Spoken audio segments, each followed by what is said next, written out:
बूढ़ा आदमी, युवा पत्नी और चोर। पंचतंत्र की कहानी। किसी ग्राम में किसान दंपति रहा करते थे। किसान तो वृद्ध था पर उसकी पत्नी युवती थी। अपने पति से संतुष्ट न रहने के कारण किसान की पत्नी सदा पर पुरुष की टोह में रहती थी। इस कारण एक क्षण भी घर में नहीं ठहरती थी।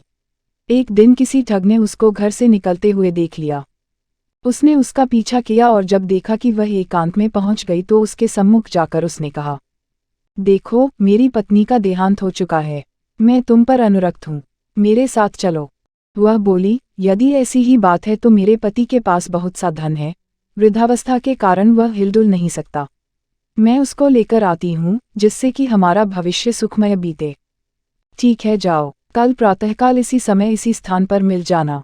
इस प्रकार उस दिन वह किसान की स्त्री अपने घर लौट गई। रात होने पर जब उसका पति सो गया तो उसने अपने पति का धन समेटा और उसे लेकर प्रातःकाल उस स्थान पर जा पहुंची। दोनों वहां से चल दिए। दोनों अपने ग्राम से बहुत दूर निकल आए थे कि तभी मार्ग में एक गहरी नदी आ गई। उस समय उस ठग के मन में विचार आया कि इस औरत को अपने साथ ले जाकर मैं क्या करूंगा, और फिर इसको खोजता हुआ कोई इसके पीछे आ गया तो वैसे भी संकट ही है। अतः किसी प्रकार इससे सारा धन हथियाकर अपना पिंड छुड़ाना चाहिए।